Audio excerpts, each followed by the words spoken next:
우리가 영화나 드라마를 보면 말이죠. 여기 보면 다양한 그런 내용들이 모여가지고 하나의 커다란 주제를 이루는 것을 보게 됩니다. 소설도 그렇죠. 여러 가지 내용들이 나와 있어요. 요한계시록도 그렇습니다. 요한계시록에는 아주 다양한 이야기들이 나와 있습니다. 그리고 그 다양한 이야기들이 다 모여가지고 하나의 커다란 주제를 이루고 있는데 그 큰 주제가 뭐냐면 하나님의 구원과 공의의 심판입니다. 그 하나님의 구원과 심판 가운데서 오늘 본문 15장부터는 특별히 하나님의 심판이 구체적으로 다루어지고 있습니다. 우리 같이 말씀 읽도록 합니다. 시작. 또 하늘에 크고 이상한 다른 이적을 보매 일곱 천사가 일곱 재앙을 가졌으니 곧 마지막 재앙이라 하나님의 진노가 이것으로 마치리로다. 여기 크고 이상한 다른 이적이란 말에서 그 이상한이라는 단어가 있잖아요. 이제 이것을 그 한국말로는 좀 이상한, 그거 좀 이상해, 스트레인지해 이렇게 생각될 수 있겠지만 원어로 보면 그런 의미보다는 마블러스예요. 아주 놀랍다, 신기하다 그런 의미를 가지고 있습니다. 그러니까 사도 요한은 지금 매우 놀랍고도 특이한 또 다른 이적을 지금 보고 있는 겁니다. 사도 요한은 이미 계시록 12장에서 크고 놀라운 두 이적을 보았습니다. 기억나시나요? 어떤 이적이었죠? 하나는 해를 옷 입은 여자의 이적이었습니다. 해를 옷 입어서 태양처럼 밝게 빛나는 여자. 그 여자는 바로 하나님의 영광 가운데 있는 신구약 모든 교회의 공동체를 상징한다고 말씀드렸습니다. 그리고 사도 요한이 본 두 번째 이적은 뭐냐면 머리가 7이고 뿔이 10인 붉은 용의 이적인데 이 붉은 용은 바로 옛뱀이다. 간사한 계략과 이 세상 권력을 가지고 세상 권세를 가지고 온 천하를 꿰는 자, 곧 마귀 사탄을 의미한다고 말씀드렸습니다. 이제 사도 요한은 세 번째로 크고 놀라운 다른 이적을 오늘 본문에서 보게 되는데 그것은 바로 일곱 재앙을 가진 일곱 천사의 모습입니다. 일곱 천사가 이 땅에 재앙을 쏟아붓기 위해서 보좌 앞에 있는 네 생물 중 하나에 그 일곱 금 대접을 받는 장면을 사도 요한은 지금 보고 있는 거예요. 이 일곱 대접 재앙은 우리가 전에 살펴보았던 일곱 인 재앙이나 일곱 나팔 재앙과는 다릅니다. 어떻게 다르냐면 이전의 재앙은 경고성의 재앙이었어요. 그러니까 경고를 해가지고 회개하도록 하기 위해서 하는 그런 재앙이었습니다. 회개를 촉구하는 그런 재앙이었습니다. 하지만 이 일곱 대접 재앙에서는 그런 경고가 없어요. 없고 그냥 심판만, 오직 심판만 시행이 됩니다. 이 일곱 대접 재앙을 오늘 본문은 마지막 재앙이라고 말씀합니다. 이 말씀처럼 일곱 대접 재앙은 끝까지 회개하지 않는 불의한 사람들을 향해서 최종적으로 하나님의 진노를 쏟아붓는 최종적인 마지막 재앙입니다. 하나님은 정말 사랑이 많으셔서 사람이 말이죠. 조금이라도 회개할 기미가 있으면 그냥 참고 기다리십니다. 그리고 사람들 가운데서 조금이라도 구원받을 만한 사람이 있으면 그 소수의 사람들을 위해서 하나님은 심판을 보류하시기도 하십니다. 그러나 끝까지 회개를 거부한다면 이 세상에 끝까지 하나님의 은혜를 거절하는 사람들만 남는다면 이제는 공의의 심판으로 최종적인 재앙을 내리십니다. 그럼 이 땅에 하나님의 재앙이 내려질 때 우리 구원받은 성도들은 무엇을 합니까? 우리가 지난 시간에 살펴봤는데 구원받은 성도들은 알곡 추수가 돼가지고 공중에 수고한다고 말씀드렸어요. 우리 구원받은 성도들은 무엇을 할까요? 다 같이 말씀 읽도록 합니다. 시작. 또 내가 보니 불이 섞인 유리 바다 같은 것이 있고 짐승과 그의 우상과 그의 이름의 수를 이기고 벗어난 자들이 유리 바닷가에 서서 하나님의 검으로 가지고 하나님의 종 모세의 노래 어린 양의 노래를 불러 이루되. 여기 유리 바다가 나오는데 유리로 만든 바다라기보다는 맑고 투명한 바다라는 의미로 이해하면 좋겠습니다. 맑고 투명해서 저 물속 깊은 곳까지 다 보이는 그런 바다. 그것이 바로 하나님 보좌 앞에 있는 유리 바다입니다. 그런데 특이한 것은 그 유리 바다 속에 뭐가 있어요? 불이 섞여 있다고 말씀합니다. 그리고 성도들은 유리 바닷가에서 찬양을 하고 있다고 말씀해요. 도대체 무슨 의미일까요? 이것을 이해하려면 이 말씀의 배경이 되는 이스라엘의 홍해 사건을 우리가 살펴보아야 됩니다. 우리가 출애굽기 14장을 보면 이스라엘 백성들이 홍해를 건넌 그런 내용이 나와 있어요. 이스라엘이 출애굽을 하는데 뒤에 막 애국 군대가 병거를 이끌고 맹렬히 쫓아옵니다. 이제 앞에는 홍해 바다가 있고 뒤에는 애국 군대가 있고 그 사이에서 이스라엘 백성들은 심히 두려워하며 여호와 하나님께 부르짖었습니다. 그때 하나님께서는 강력한 동풍으로 바닷물을 가르시고 그리고 물로 벽을 세우시고 그 가운데 길을 내셨습니다. 그 바닷속의 길로 이스라엘 자손은 홍해를 건너서 바다 건너편에 도달을 했고 애국 군대는 막 쫓아옵니다. 근데 들어오는데 하나님의 불같은 진노의 심판으로 모두가 바다의 수장이 되고 말았습니다. 우리는 여기서 아주 중요한 세 가지를 발견해 볼 수 있는데 첫째로 하나님은 전능하신 하나님이시라는 겁니다. 우리 인간의 상식으로 보면 이스라엘에게 있어서 바다는 건널 수 없는 그런 막다른 골목이었어요. 배도 없고 아무것도 준비가 안 됐어요. 더 이상 갈 곳이 없는 멸망의 장소였습니다. 그러나 하나님은 강력한 동풍으로 바닷길을 내사 당신의 백성들을 마른 땅으로 건너가게 하셨습니다. 어떤 사람은 그래요. 아니 바람 분다고 바다가 갈라져요? 바다가 갈라져요. 여러분 역사가 대적이 놓고 혀를 모아가지고 바람을 후 불어보세요. 그럼 가운데 길이 쫙 나요. 하나님의 강력한 동풍으로 홍해 바다가 갈라지고 물이 벽이 되는 거예요. 그렇게 하나님이 역사를 하셨어요. 도무지 건들 수 없는 그런 가운데 하나님이 역사하셨습니다. 마찬가지로 우리의 앞길, 때로는 도저히 건널 수 없는 막다른 골목 같지만 하나님께 부르짖어 구할 때 하나님께서는 놀랍게 역사하사 그 문제를 해결해 주시는 거예요. 여러분 숨이 막히고 기가 막힌 문제들을 만났을 때 정말 답답한 문제를 만날 때 여러분 어떻게 하십니까? 그때 어떻게 하세요? 하나님께 간절히 기도하세요. 그러면 하나님이 길을 내주십니다. 둘째로 하나님은 모든 것을 다스리시고 지배하시는 하나님이십니다. 성경시대의 히브리인들은 말이죠. 바다를 두려움과 공포와 혼돈으로 생각을 했습니다. 여러분도 그런 경험이 있으신지 모르겠는데 제가 예전에 조그만 배를 타고 서해바다 잠깐 가는데 거기서도 무섭더라고요. 바닷물이 막 출렁출렁하니까 무서워요. 이 파도가 넘칠 때는 검푸른 깊은 바다에 가면 막 두려움이 막 생깁니다. 더욱이 성경시대의 히브리인들은 바닷속에는 어둠과 혼돈의 용이 살고 있다고 생각을 했습니다. 이 용을 히브리인들은 뭐라고 불렀냐면 리오야다 그리고 아고 또는 라합이라고 불렀습니다. 그들은 이 용이 광풍을 일으켜서 바다를 숭늉하게 하고 배를 부수고 막 사람들을 잡아가지고 물속 깊은 어두운 곳으로 막 끌고 가가지고 거기서 죽인다라고 생각을 했습니다.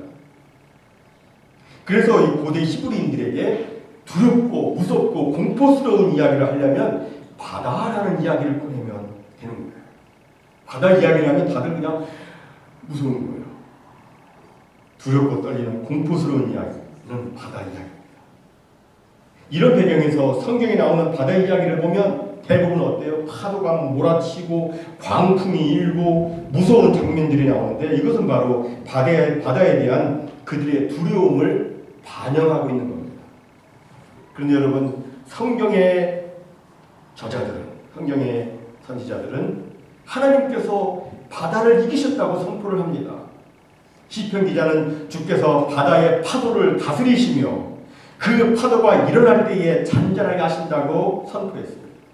하박국 선지자는 주께서 바다 곧 큰 물의 파도를 밟으셨다고 선포를 합니다.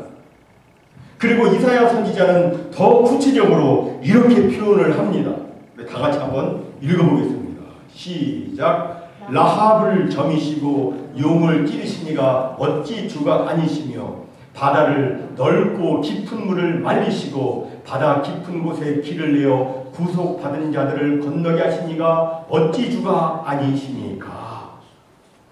여기서 이사야 선지자는 하나님께서 라합이라고 하는 그 용, 아까 설명드렸죠? 그 용을 심판하셔서 이스라엘로 홍해를 건너게 하셨다고 그렇게 묘사를 지금 하고 있습니다. 무슨 의미입니까? 하나님은 모든 혼돈의 세력, 어둠의 세력을 물리치시는 능력자이시다 하는 거예요. 그렇습니다. 하나님은 고대의 어려움의 대상인 혼돈의 바다, 그 용, 우리 현대인들에게 있어서 신약에 와서 두려움의 대상인 영적인 흑암의 세력과 공중의 권세 잡은 자, 이건 모두를 다 다스리시고 통치하시는 분이시다 하는 거예요. 우리 하나님이 그런 분이세요. 다음 세 번째로, 하나님은 찬양받으시기에 합당하신 하나님이십니다. 홍해를 건넌 이스라엘 백성들은 엄청난 애국 군대가 물에 빠져 죽는 것을 직접 눈앞에서 보았습니다. 여러분 혹시 물에 빠져서 죽고 가는 사람 보신 적 있습니까? 저는 봤어요. 어렸을 때, 초등학교 다닐 때 앞에 저수지가 있었는데 어떤 사람이 공 빠져가지고 공수로 가다가 그냥 거기서 물에 빠져 죽는 거를 제가 봤는데 허우적거리는 그 장면 지금도 생각나. 근데 그 애굽의 그 많은 군대 그 사람들이 물에 빠져서 죽는 것, 그 이스라엘 백성들이 보았어요. 그 장면을 바라보면서 이스라엘 백성들이 할 수 있는 것은 무엇이었겠습니까? 같은 바다였어요. 같이 건너온 바다였습니다. 그런데 자기들은 구원받고 애굽의 병사들은 수장되는 이 기막힌 상황을 보면서 그들이 할 수 있는 것은 그저 찬양밖에 없었을 겁니다. 그래서 출애굽기 그 다음 15장을 보면 모세와 이스라엘 백성들이 하나님을 찬양하고 모세의 누이 미리암과 여인들이 막 소고를 치면서 하나님을 찬양했다고 되어 있어요. 이런 배경을 오늘 본문은 그대로 지금 사용하고 있는 거예요. 오늘 요한계시록의 이 말씀이 그 배경을 그대로 지금 가지고 있습니다. 즉 이스라엘 백성들이 홍해를 건너고 난 다음에 홍해 바닷가에 서가지고 소고를 치며 하나님의 종 모세의 노래를 큰 감격으로 불렀던 것처럼 이제 마지막 때에 주의 성도들도 고난의 불이 섞인 그 유리 바다를 건너고 난 다음에 유리 바닷가에 서서 하나님의 검은고를 치면서 나를 구원하신 어린 양의 노래를 큰 감격으로 부르게 된다고 지금 말씀하고 있는 거예요. 그럼 여러분, 그들이 부르는 그 어린 양의 노래는 어떤 내용의 노래일까요?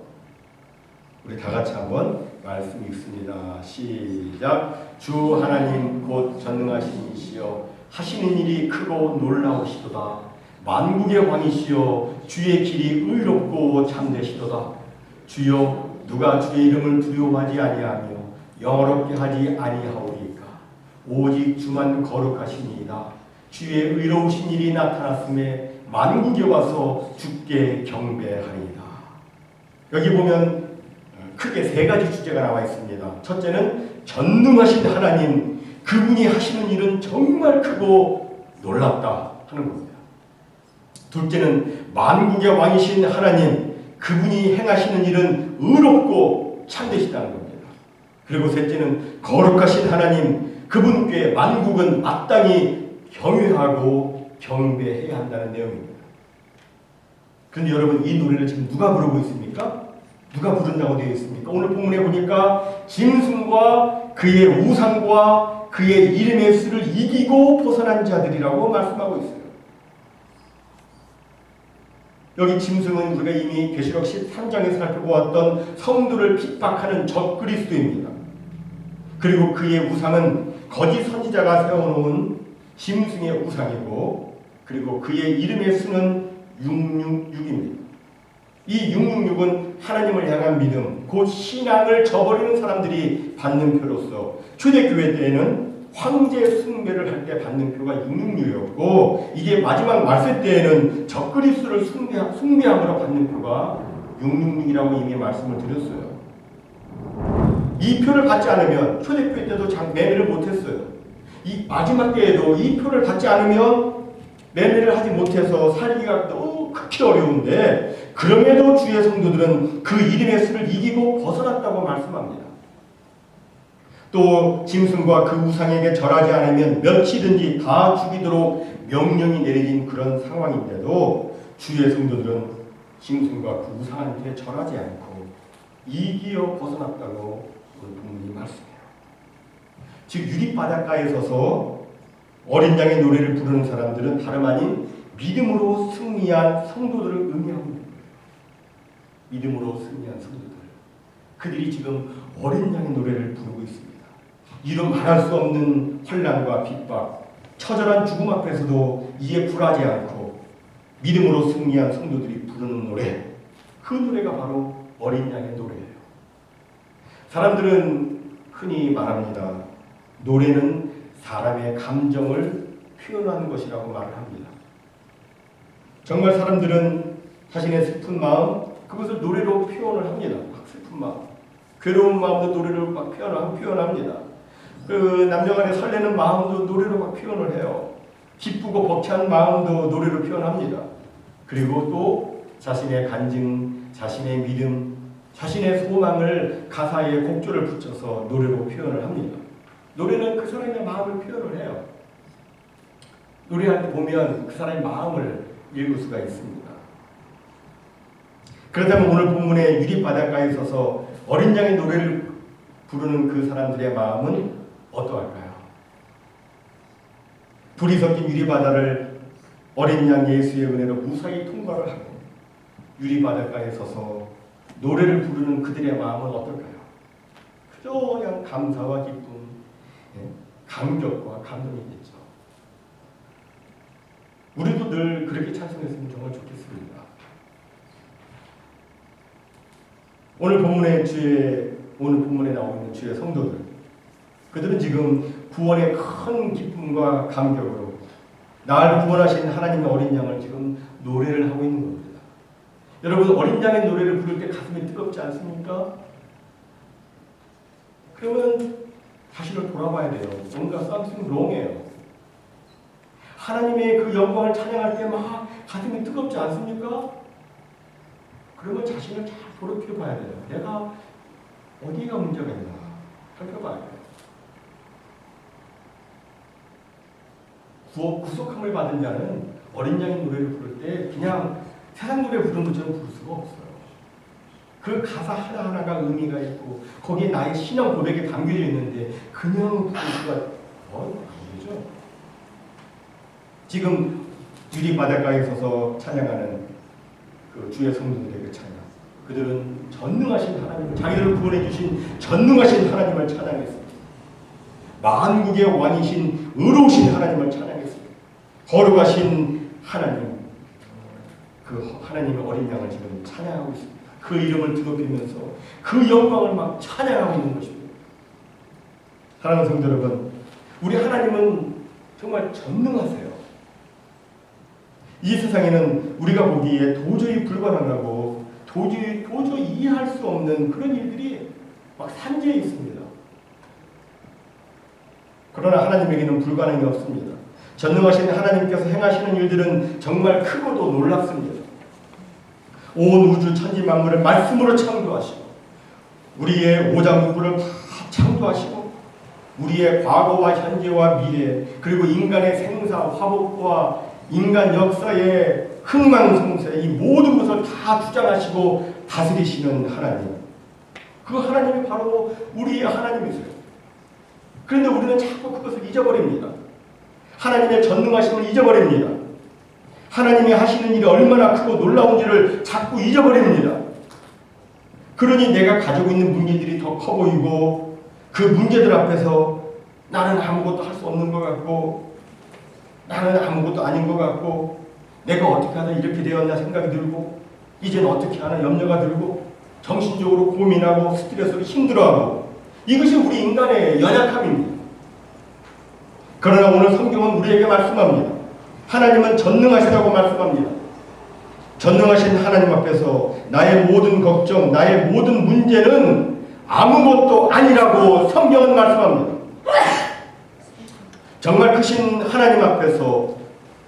정말 크신 하나님 앞에서 내가 힘들어하는 문제, 내가 걱정하는 염려, 이것은 정말 아무것도 아닌 거예요. 그죠? 그리고 또 우리 하나님은 항상 의로우시고 참되십니다. 사람들은 그때그때 기분에 따라서 또 이익이 되느냐 안 되느냐에 따라서 나의 친분 관계에 따라서 기준이 달라지고 거짓말도 하고 그렇습니다. 약속을 해놓고도 지키질 않습니다. 하지만 하나님은 그렇지 않으십니다. 우리 함께 신명기 32장 4절 말씀을 다 같이 읽습니다. 시작. 그는 반석이시니 그가 하신 일이 완전하고 그의 모든 길이 정의롭고 진실하고 거짓이 없으신 하나님이시니 공의로우시고 바르시도다. 이 말씀처럼 하나님은 반석이십니다. 여러분, 사막에 모래 사는 여기 생겼다 저기 생겼다 하지만 반석은 언제나 제자리에 변함없이 서 있습니다. 이처럼 하나님은 의와 진리에 있어서 영원 불변하십니다.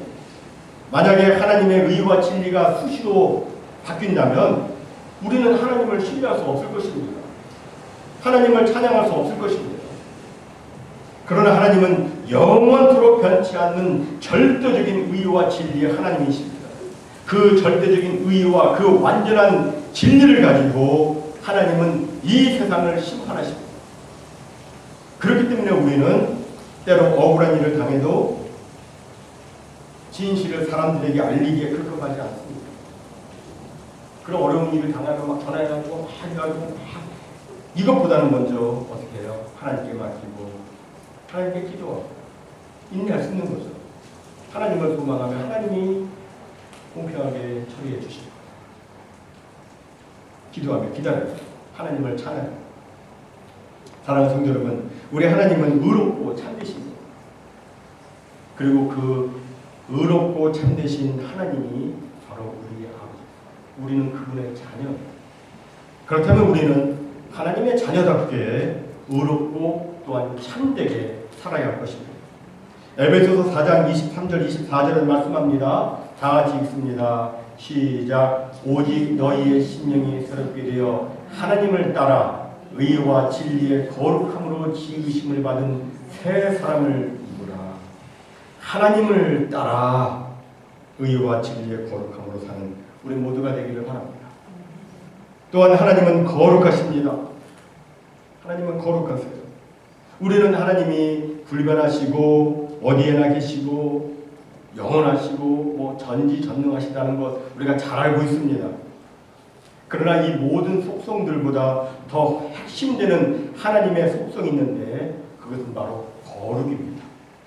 이사야 6장에서도 그렇고 그리고 요한계시록 4장에서도 그렇고 천사들이 하나님께 예배를 할 때 영원하다 영원하다 영원하다 이렇게 하지 않았습니다. 신실하다 신실하다 신실하다 이렇게 하지 않았어요. 뭐 지혜롭다 뭐 전능하다 이렇게 하지 않았습니다. 뭐라고 했어요? 거룩하다 거룩하다 거룩하다고 했습니다. 다시 말해서 거룩은 하나님을 나타내는 속성 중 으뜸이라는 거예요. 거룩은 하나님의 속성 중 으뜸이죠.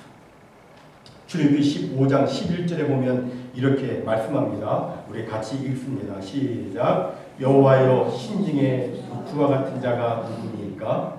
주와 같이 거룩함으로 영광스러우며 찬송할 만한 위엄이 있으며 기이한 일을 행하는 자가 누구니까? 무슨 의미입니까? 어디를 보아도 거룩하신 하나님과 비길 존재는 없다는 거예요. 정말 거룩은 유일무이한 하나님의 독특한 속성입니다. 이것을 우리가 안다면, 이런 사실을 우리가 제대로 한다면 거룩하신 하나님께 예배드리는 우리의 예배는 근본적으로 바뀔 수 있으리라 생각합니다.